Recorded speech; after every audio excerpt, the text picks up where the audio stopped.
Good morning to all. આજના લેક્ચરમાં આપણે જે યુનિટ 2 છે ટ્રાન્સડ્યુસર બેઝિક, એનો ટોપિક ટ્રાન્સડ્યુસર ક્લાસિફિકેશન સ્ટડી કરશું. આ જે ટોપિક છે એ સીટીયુની ફાઇનલ પરીક્ષામાં 4 અથવા 7 માર્ક્સમાં પૂછાઈ શકે કે સમજાવો ટ્રાન્સડ્યુસર અથવા તો આપ ટ્રાન્સડ્યુસરનું ક્લાસિફિકેશન સમજાવો અથવા જણાવો. બરાબર, તો સૌથી પહેલા તો પ્રિન્સિપલ ઓફ ટ્રાન્ઝેક્શન એટલે કે પરિવર્તન સિદ્ધાંતના આધારે ટ્રાન્સડ્યુસરને આપણે એની કાર્ય પદ્ધતિ અનુસાર આપણે નીચે પ્રમાણે વર્ગીકૃત એટલે કે ક્લાસિફાય કરી શકાય. જેમાં પેલું યાદ રાખવાનું રહેશે રેઝિસ્ટિવ ટ્રાન્સડ્યુસર, બીજું છે ઇન્ડક્ટિવ ટ્રાન્સડ્યુસર, ત્રીજું કેપેસિટિવ ટ્રાન્સડ્યુસર, પછી છે પીઝો ઇલેક્ટ્રિક ટ્રાન્સડ્યુસર, પછી ફોટો ઇલેક્ટ્રિક ટ્રાન્સડ્યુસર. ઓકે, તો ફર્સ્ટ પરિવર્તન સિદ્ધાંતના આધારે આપણે આટલા જે ટ્રાન્સડ્યુસર છે એ ક્લાસિફાય એટલે કે વર્ગીકૃત કરી શકાય. બરાબર, ફરીવાર રિપીટ કરી લઈએ.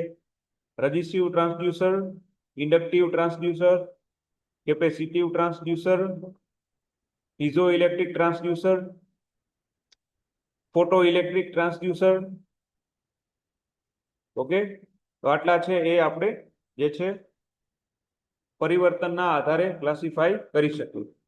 ફર્સ્ટ જોઈએ રેઝિસ્ટિવ ટ્રાન્સડ્યુસર. તો રેઝિસ્ટિવ ના બદલાવ દ્વારા સિગ્નલ આપે છે. ઓકે, અને ઉદાહરણ તરીકે આપણે strain gauge, register, temperature detector લઈ શકીએ. ઓકે, રેઝિસ્ટિવ ટ્રાન્સડ્યુસર છે એ રજિસ્ટરના જે ચેન્જ થાય એના દ્વારા સિગ્નલ આપે છે. ઉદાહરણ તરીકે એમાં આપણે સ્ટ્રેન ગેજ અને આરટીડી એટલે કે રજિસ્ટર ટેમ્પરેચર ડિટેક્ટર લઈ શકીએ. ઓકે, એકદમ સિમ્પલ છે. બરાબર, આમાં રેઝિસ્ટિવ ટ્રાન્સડ્યુસરમાં આટલું જ લખવાનું કે રજિસ્ટરના બદલાવ દ્વારા સિગ્નલ આપે છે અને ઉદાહરણ લખી નાખવાનું સ્ટ્રેન ગેજ અને આરટીડી. ઓકે, થર્મોકપલ પણ આવી શકે, પણ આપણે અહીંયા બે ઉદાહરણ લખ્યા છે, સ્ટ્રેન ગેજ અને આરટીડી. હવે ઇન્ડક્ટિવ ટ્રાન્સડ્યુસર, તો એ જે છે ઇન્ડક્ટન્સના બદલાવથી આપણે સિગ્નલ આપે છે. જેવી ઉદાહરણ તરીકે દાખલા તરીકે લઈએ એલવીડીટી એટલે કે linear variable differential transformer. Okay, LVDT linear variable differential transformer એ જે છે ઇન્ડક્ટિવ ટ્રાન્સડ્યુસરનું ઉદાહરણ છે. કોઈ પૂછે કે એલવીડીટી કયા ટ્રાન્સડ્યુસરનું ઉદાહરણ છે, તો તમે ઇન્ડક્ટિવ ટ્રાન્સડ્યુસર કહી શકો. બરાબર, જ્યારે રેઝિસ્ટિવ ટ્રાન્સડ્યુસર પૂછે તો સ્ટ્રેન ગેજ અને આરટીડી એના ઉદાહરણ છે. ક્લિયર, ખાસ યાદ રાખવાનું રહેશે.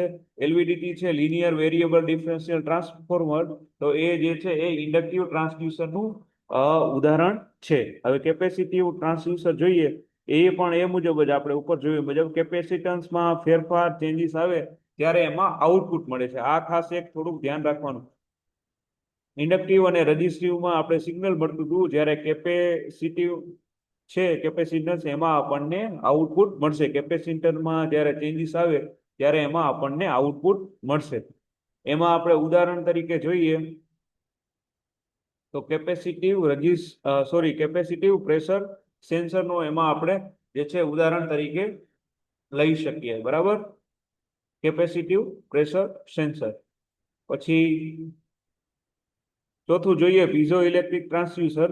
તો એ જે છે દબાણ અને બળથી આપણે એમાં વોલ્ટેજ ઉત્પન્ન થાય છે પીઝો ઇલેક્ટ્રિક ટ્રાન્સડ્યુસર. બરાબર, પીઝો ઇલેક્ટ્રિક ટ્રાન્સડ્યુસરનું શું યુઝ છે, તો કે દબાણ અને બળથી આપણે જે છે વિદ્યુત દબાણ એટલે કે વોલ્ટેજ એમાં ઉત્પન્ન થાય છે. બરાબર, વોલ્ટેજ ઉત્પન્ન કરવાનું જે છે ડિવાઇસ છે એ પીઝો ઇલેક્ટ્રિક ટ્રાન્સડ્યુસર છે. ખાસ યાદ રાખવાનું રહેશે. એમાં પીઝો ઇલેક્ટ્રિક આપણે ક્રિસ્ટલ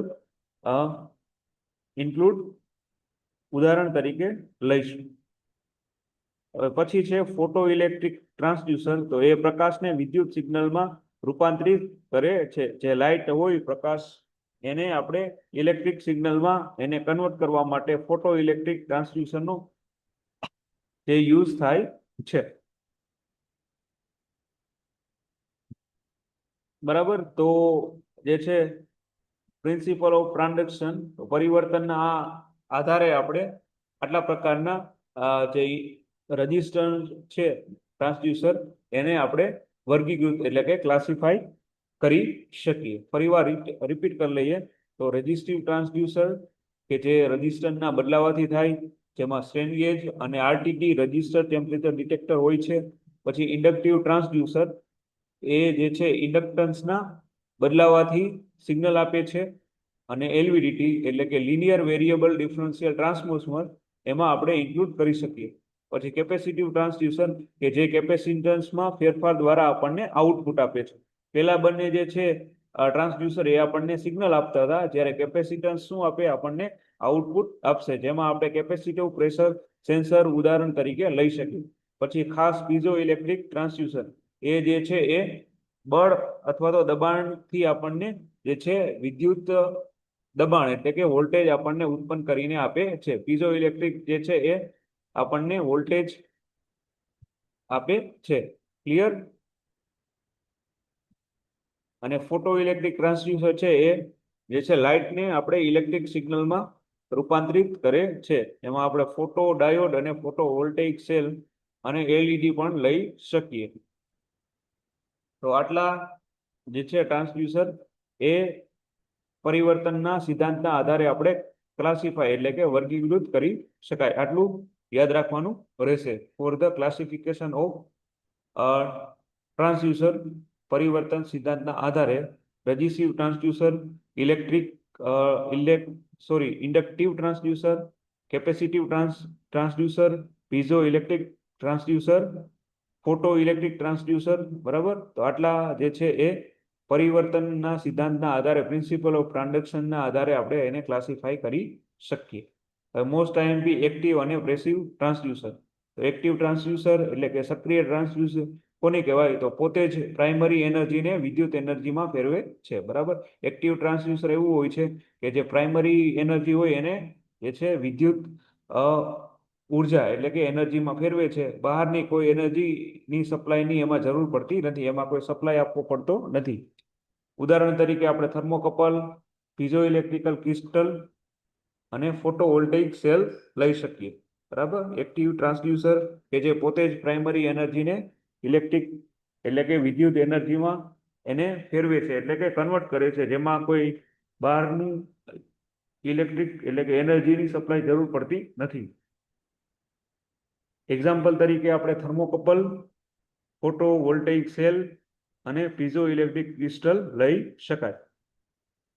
આ પણ જે છે ટોપિક એક્ટિવ અને પેસિવ ટ્રાન્સડ્યુસર એ 4 માર્ક્સમાં જીટીયુની ફાઇનલ પરીક્ષામાં પૂછાઈ શકે કે સમજાવો એક્ટિવ અને પેસિવ ટ્રાન્સડ્યુસર, અથવા તો એનો ડિફરન્સ એટલે કે તફાવત પૂછી શકે. તો એમાં તમારે એક સાઈડ એક્ટિવ ટ્રાન્સડ્યુસર અને બીજી સાઈડ પેસિવ ટ્રાન્સડ્યુસર લઈ અને 4 મુદ્દા એની વિશે લખી નાખવાના. ઓકે? હવે પેસિવ ટ્રાન્સડ્યુસર જોઈએ એટલે કે નિષ્ક્રિય ટ્રાન્સડ્યુસર. તો એ પોતે એનર્જી પેદા કરી શકતો નથી, તેને જે છે એસી અને ડીસી સપ્લાય આપવી પડે છે. ઉદાહરણ તરીકે આપણે આરટીડી, એલવીડીટી, સ્ટ્રેન ગેજ અને કેપેસિટિવ સેન્સર. તો એ બધા જે છે એ આપણે પેસિવ ટ્રાન્સડ્યુસરમાં એનું આપણે જે છે યુઝ કરશું. એવી જ રીતે પ્રાઇમરી અને સેકન્ડરી ટ્રાન્સડ્યુસર, પ્રાથમિક અને દ્વિતીય ટ્રાન્સડ્યુસર.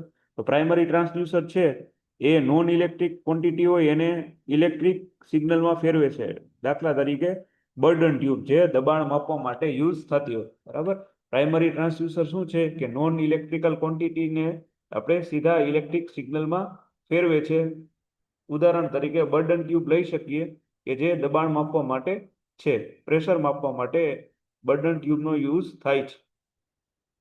પછી સેકન્ડરી ટ્રાન્સડ્યુસર જોઈએ, દ્વિતીય ટ્રાન્સડ્યુસર. તો એ પ્રાઇમરી ટ્રાન્સડ્યુસરના આઉટપુટ હોય એને ઇલેક્ટ્રિક સિગ્નલમાં ફેરવે છે. આપણે જે પ્રાઇમરી ટ્રાન્સડ્યુસર જોયું એનું આઉટપુટ હોય એને જે છે ઇલેક્ટ્રિક સિગ્નલમાં ફેરવે છે.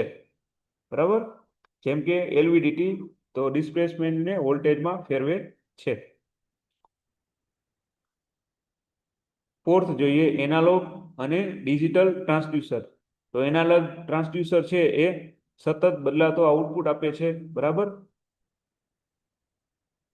એનાલોગ છે એ જે છે આવી રીતે સતત બદલાતો આઉટપુટ આપતું હોય છે. બરાબર? આ થઈ ગયું આપણું એનાલોગ. બરાબર? જે સતત આવી રીતના બદલાતો આઉટપુટ આપતું હોય છે. ઉદાહરણ તરીકે આપણે થર્મિસ્ટર, એલવીડીટી અને સ્ટ્રેન ગેજ લઈ શકીએ. પછી છે ડિજિટલ ટ્રાન્સડ્યુસર. તો એ જે છે આઉટપુટ ડિજિટલ પલ્સ એટલે કે ડિસ્ક્રીટ ફોર્મમાં આપે છે. દાખલા તરીકે ઓપ્ટિકલ એન્કોડર અથવા તો ડિજિટલ ટેકોમીટર. એ જે છે એ ડિજિટલ પલ્સીસના રૂપમાં અથવા તો ડિસ્ક્રીટ ફોર્મમાં આપી શકે. ક્લિયર? એટલે કે આ ફોર્મમાં, બરાબર. અને એનાલોગ છે એનાલોગમાં જે છે એ સિગ્નલ સ્વરૂપે, જ્યારે ડિજિટલ છે એ આ રીતના આપણને જે ફોર્મમાં આઉટપુટ આપશે. ક્લિયર? તો આ થઈ ગયા આપણા જે છે ક્લાસિફિકેશન ઓફ ટ્રાન્સડ્યુસર. બરાબર. એમાં આપણે પ્રિન્સિપલ ઓફ ટ્રાન્ઝેક્શન પરિવર્તનના આધારે જોયું. એમાં resistive transducer, inductive transducer, capacitive transducer, piezo electric transducer, photo electric transducer, પછી એક્ટિવ અને પેસિવ ટ્રાન્સડ્યુસર. ફાઇનલ પરીક્ષામાં આમાંથી કોઈ પણ પૂછાશે જ, બરાબર, કે સમજાવો એક્ટિવ અને પેસિવ ટ્રાન્સડ્યુસર, અધરવાઇઝ ઓર પ્રાઇમરી અને સેકન્ડરી ટ્રાન્સડ્યુસર, એનાલોગ અને ડિજિટલ ટ્રાન્સડ્યુસર. આ ચારમાંથી કોઈ પણ બે જીટીયુની ફાઇનલ પરીક્ષામાં કમ્પલસરી પૂછાતા હોય છે. તો ખાસ યાદ રાખવાના રહેશે. ઓકે. એનાલોગ અને ડિજિટલ ટ્રાન્સડ્યુસર, પ્રાઇમરી અને સેકન્ડરી ટ્રાન્સડ્યુસર, એક્ટિવ અને પેસિવ ટ્રાન્સડ્યુસર. આ ત્રણમાંથી કોઈ પણ બે જીટીયુની ફાઇનલ પરીક્ષામાં કમ્પલસરી પૂછાતા હોય છે. બરાબર. તો આ ખાસ યાદ રાખવાના રહેશે. What do you mean by active or passive transducer, primary અને સેકન્ડરી ટ્રાન્સડ્યુસર, એનાલોગ અને ડિજિટલ ટ્રાન્સડ્યુસર. ઓકે. તો ખાસ યાદ રાખવાના રહેશે. ઓકે. તો આજના લેક્ચરમાં આટલા ટોપિક રાખીએ. નેક્સ્ટ લેક્ચરમાં આપણે બીજો ટોપિક સ્ટડી કરશું.